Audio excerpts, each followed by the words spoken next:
அதிமுக எம்எல்ஏவா மக்கள் உங்களை தேர்ந்தெடுத்திருக்காங்க. அந்த பதவியை ராஜினாமா பண்ணிட்டு தேவைக்காவில் சேர்றீங்க.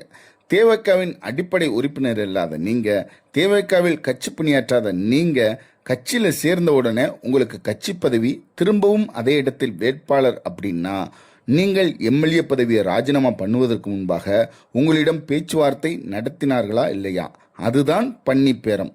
நாங்கள்லாம் சோறு சாப்பிட்றோம், வயிறு நிறைஞ்சிருது. நீங்கள் பதவியும் பணத்தையும் சாப்பிட்றீங்க, உங்கள் வயிறு ஒருபோதும் நிறைவது இல்லை.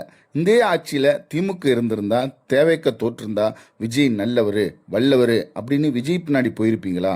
உங்களை பொறுத்த வரைக்கும் பதவி தான் முக்கியமே தவிர மக்கள் நலமல்ல.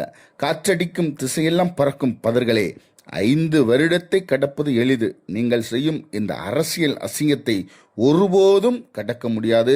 மக்கள் ஒருபோதும் அதை மன்னிக்கவும் மாட்டார்கள். நன்றி, வணக்கம். நாம் தமிழர்.